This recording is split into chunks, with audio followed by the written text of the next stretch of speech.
8월 23일 법률방송 로투데이 시작하겠습니다. 첫 소식입니다. 양승태 대법원장 시절 사법농단에 깊숙이 개입한 혐의를 받는 이규진 전 양형위원회 상임위원이 오늘 검찰의 피의자 신분으로 불려나왔습니다. 법원의 꽃이라는 고법 부장판사급인 이규진 전 위원은 착잡한 표정으로 취재진에게 한없이 참담하고 부끄럽다고 말했습니다. 오늘 앵커 브리핑은 참담함에 대하여 얘기해 보겠습니다. 넥타이를 맨 정장 차림으로 검찰에 출석한 이규진 전 상임위원은 기다리던 취재진에게 참담하다는 소회를 밝혔습니다. 이 자리에 서게 된 것만으로도 한없이 참담하고 부끄럽습니다. 하지만 검찰에 출석해서 진술을 하게 된 이상 아는 대로 그리고 사실대로 진술할 생각입니다. 차관급인 고법 부장판사급인 이규진 전 위원은 사법농단 관련 그동안 검찰에 소환된 법원 인사들 가운데 최고위직 판사입니다. 최고위직이니만큼 받는 혐의도 이것저것 많습니다. 이규진 전 위원은 먼저 양승태 사법부의 사법행정에 비판적인 판사들을 뒷조사하고 진보적 법관 모임인 국제인권법연구원 등 법관들에게 이런저런 압력을 행사한 혐의를 받습니다. 통합진보당 재판 관련 재판부 심증을 미리 빼내는 한편 선고기일을 연기하라고 주문하는 등 특정 재판에 개입한 혐의도 받고 있습니다. 이규진 전 위원은 또 헌재 파견 나갔던 최모 부장판사를 통해 헌재 재판관 평의 내용 등 헌재 기밀을 빼낸 혐의도 받고 있습니다. 사법농단 의혹이 처음 터졌을 땐 법원행정처 심의관들에게 법관 사찰을 비롯한 관련 문건들을 삭제하라고 지시한 증거인멸 의혹도 아울러 받고 있습니다. 관련해서 검찰은 기획조정실 당시 심의관들로부터 이규진 부장판사 지시로 문제가 될 만한 문건들을 삭제했다는 복수의 진술을 확보했습니다. 요약하면 이규진 전 위원은 그 자신 판사이면서 판사 뒷조사, 재판 개입, 헌재 기밀을 빼낸 프락치 행위, 거기다 증거인멸 혐의까지 뒷조사, 프락치, 증거인멸 이런 음습한 단어들이 이규진 전 위원이 받는 혐의들입니다. 사법농단 의혹의 백화점, 종합선물세트라는 비난과 비아냥을 들어도 딱히 반박할 말이나 처지가 못돼 보입니다.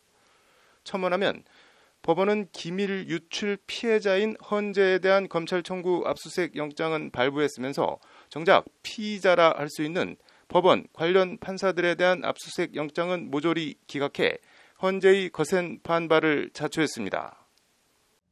이 자리에 서게 된 것만으로도 한없이 참담하고 부끄럽다는 이규진 전 상임위원. 사법농단을 행해 참담하고 부끄러운 게 아니라 명색이 판사인데 피의자 신분으로 검찰 포토라인에 서게 된 것이 참담하고 부끄럽다는 걸까요? 무슨 뜻일까요? 기막힌 참담이 납가루처럼 가슴속으로 쏟아져 들어왔다. 한승원의 장편소설 해일에 나오는 구절입니다. 진정 참담한 사람들은 상식이라곤 찾아보기 힘든 그런 법원에서 재판을 받았던 우리 국민들 아닌가 합니다. 앵커 브리핑이었습니다.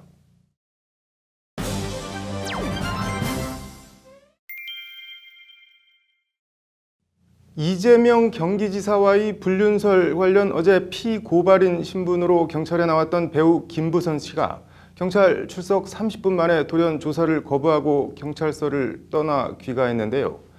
이 30분 동안 어떤 일이 있었던 걸까요? 김부선의 분당경찰서 30분, 그 막전 막후를 정순영 기자가 알아봤습니다.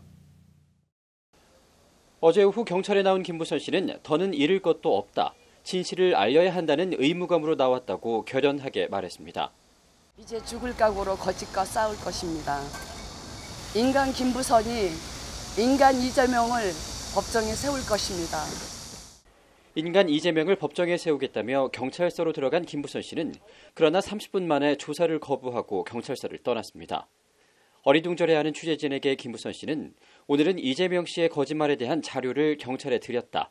추후 변호사 입회 하에 고소장을 만들어서 정식으로 진술하겠다며 집으로 돌아갔습니다. 경찰은 일단 나왔으니 조사를 받으시라고 설득했지만 김부선 씨의 뜻이 강경해 조사는 결국 무산됐습니다. 저희들은 또 설득을 했거든요. 가는 뭐 굳이 그러실 필요가 있냐고 오셨으니까 조사받는 게 어떻겠냐고 계속 설득을 드렸는데도 본인이 뭐 불편해하시고 거부를 하시니까. 김부선 씨는 왜 불편해하며 조사를 거부했던 걸까? 법률방송 취재 결과 경찰은 김부선 씨와 소환 일정을 조율하며 변호사 없이 그냥 일단 나오라고 설득한 것으로 확인됐습니다. 변호사도 선임 오지 마라. 왜 그래? 왜 돈 들여갖고 변호사 선임을 안 해도 된다. 분명히 제가도 말씀드려요. 변호사 선임 안 해도 됩니다. 왜? 신속한 조사와 변호사 비용 등 김부선 씨의 입장을 고려해 이같이 설득했다는 것이 경찰의 설명입니다. 아니 진짜 본인 위해서 우리가 해주려고 돈 몇 천만 원씩 들는다고. 아니 돈이 어디 있습니까? 그걸 뭘 선임 안 해도 충분히 우리가 알아서 하겠습니다. 들으십시오. 그러나 막상 변호사 없이 이재명 지사 측에 고발당한 피고발인 신분으로 경찰서에 나온 김부선 씨는 본인이 피해자인데 피의자인 것처럼 조사받는 상황에 대해 상당히 당황해했던 것으로 전해졌습니다. 관련해서 김부선 씨가 어제 경찰서를 떠나며 상대는 아주 영리한 법조인이고 변호사다. 저는 배운 것이 없어 피해자이면서 가해자로 둔갑될 수는 없다. 저는 저 자신을 보호하기 위해 변호사 입회하에 조사를 받겠다는 말은 저런 맥락에서 나온 말입니다. 변호사 선임 안 하고 조사 받아도 큰 문제 없을 것 같은데 왜 본인이 뭐 거부를 하시니까 그건 본인 의사를 존중해드려야 되니까요. 김부선 씨는 이재명 지사를 고소하고 다음 달 10일 이전에는 변호사와 함께 다시 경찰서에 나와 고소인 신분으로 조사를 받겠다는 입장을 밝혔습니다. 법률방송 정순영입니다. 네, 필라테스 학원 원장이 강사에게 소속 회원을 평소 뚱땡이라고 불렀다고 합니다. 이 회원이 이걸 알게 됐습니다. 모욕죄가 성립할까요? 아닐까요? 이슈 속 법과생활 김수현 변호사 나와 있습니다. 김 변호사님, 회원을 뚱땡이라고 불렀다. 이게 뭐 어떻게 된 내용인가요? 네, 한 필라테스 학원 원장이 회원을 뚱땡이라고 지칭하면서 이 다른 학원 강사와 함께 수업 시간을 조정을 하고자 했는데요. 네. 문제는 이런 메시지를 그 학원 강사가 아닌 이 회원 본인에게 보내면서 문제가 커지게 된 사건입니다. 네, 뭐 이 회원 뭐 어떤 반응을 보였나요? 그래서 우선 이 원장은 바로 죄송하다고 하면서 네. 장문의 사과 메시지를 계속 보내는데요. 네. 그 내용은 우선 이 회원이 좀 통통하고 그리고 나이가 어린 학생이어서 네. 자기들끼리 평소에 귀엽게 봤기 때문에 네. 어떤 별명 겸 애칭으로 그냥 부른 것일 뿐이다 라고 변명을 했고, 지금은 너무 날씬하고 예쁘니까 너무 오해하지 말아줬으면 좋겠다, 다만 너무 죄송하다, 이런 네. 내용의 메시지를 보냈습니다. 그런데 회원은 이제 환불을 요구하면서 그 필라테스 학원을 네. 더 이상 다니지 않기로 결정을 했고, 결국 이 학원 원장은 이 필라테스 학원을 폐업하기로 결정을 했다고 합니다. 폐업이요? 어떻게 해서 폐업까지 가게 된 건가요? 아무래도 이 글이 급속도로 퍼져나가면서 이게 네티즌들이 학원이 어디인지 알아내고 네. 또 학원 원장의 개인적인 신상을 알아내면서 문제가 점점 커지게 됐고요. 그래서 결국 이 학원 원장이 그런 부담감에 이 학원을 폐업하기로 결정한 게 아닌가 싶습니다. 네.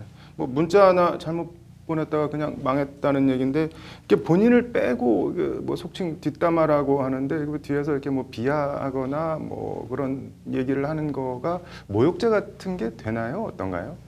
우선 이 사건과 관련해서는 이 카카오톡 메시지로 뚱땡이라고 표현한 지칭한 네. 메시지를 회원에게 보낸 것 자체는 모욕죄는 성립이 되지 않을 것으로 보입니다. 네. 왜냐하면 형법에서 이 모욕죄가 성립하는 경우에 관해서는 공연히 사람을 모욕한 자를 처벌한다, 이렇게 규정을 네. 하고 있기 때문에 이 공연성이라는 게 우선 인정이 되어야 하는데요. 네. 다만 평소에 이제 학원 강사들끼리 이 어떤 회원을 뚱땡이라고 지칭하면서 불렀다는 네.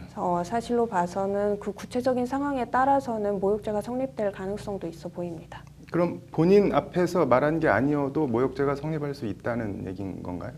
네, 그렇습니다. 여기서는 대놓고 이제 앞에서 그런 네. 말을 했냐, 아니면 이제 뒤에서 그런 말을 했냐가 중요한 것은 아니고요. 네. 그 표현이 이제 경멸적인 표현에 해당이 되고, 또 그런 표현이 다른 사람에게 퍼져나갈 가능성이 있었는지가 중요하겠습니다. 네. 그러면은 뭐 어떤 경우 모욕죄가 성립하고 어떤 경우에 성립 안 하는지 뭐 기준 같은 게 있나요? 우선 두 가지 기준이 있습니다. 그 첫 번째는 공연성인데요. 또 두 번째로는 어떤 상대방에게 경멸감 그리고 수치심을 안겨주는 표현을 하는 경우에 이제 성립이 되게 됩니다.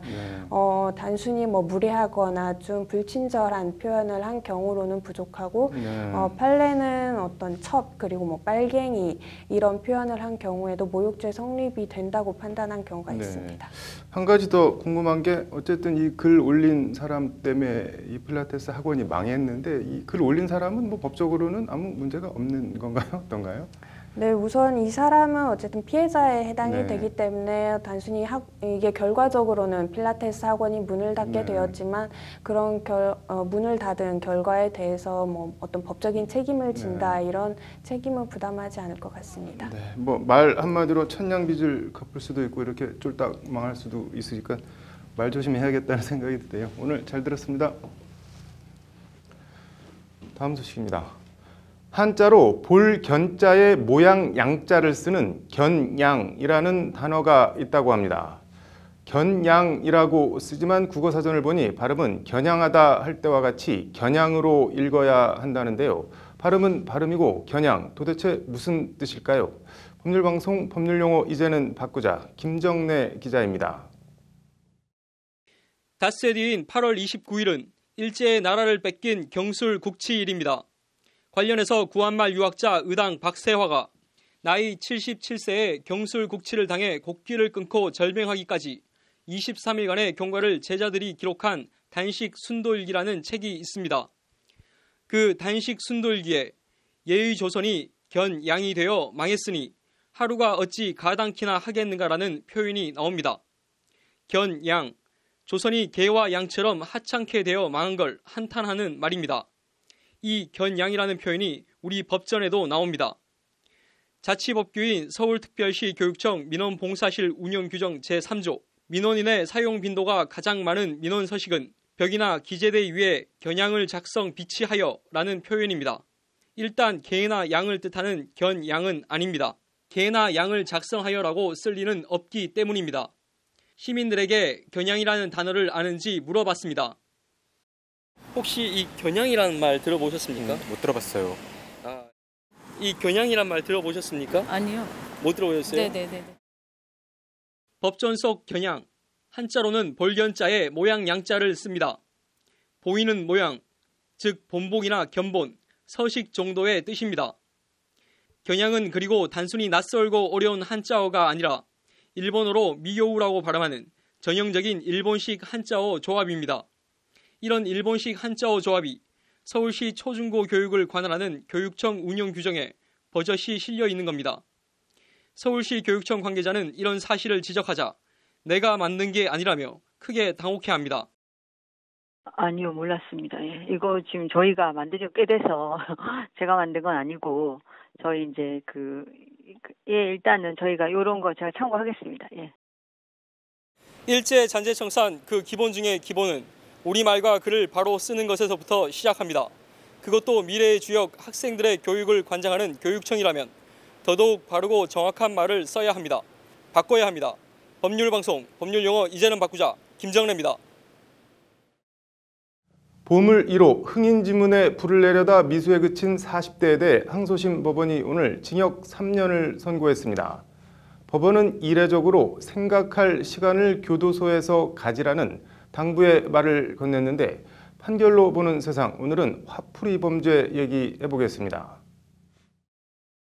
43살 장모 씨는 올해 3월 9일 새벽 1시 50분쯤 서울 종로구 흔히 동대문이라고 불리는 흥인지문에 잠긴 출입문 옆 벽면을 타고 몰래 들어가 미리 준비해간 종이박스에 불을 붙이려 했다고 합니다.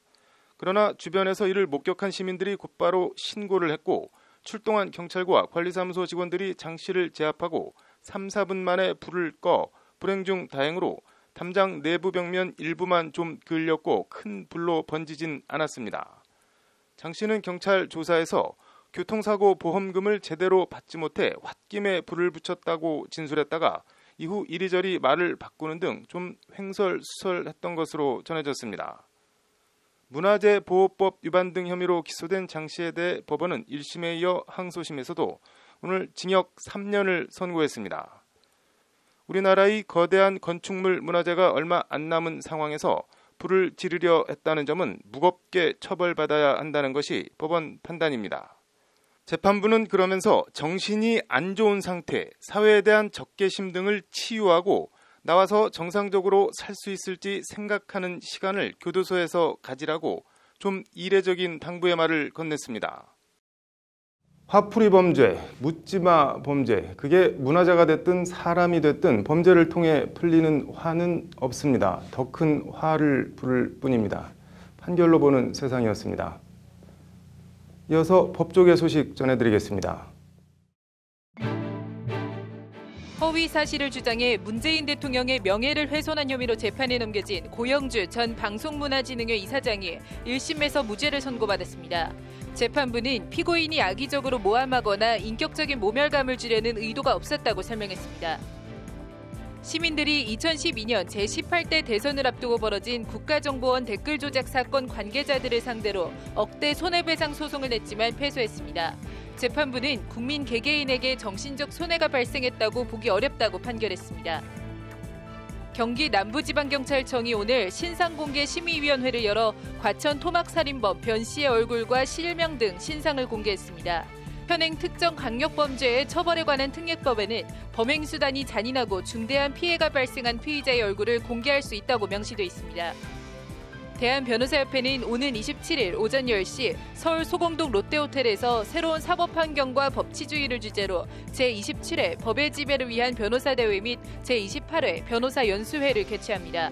전국의 변호사들이 한자리에 모여 법의 지배를 위한 과제를 검토 분석하고 대책을 발표할 예정입니다.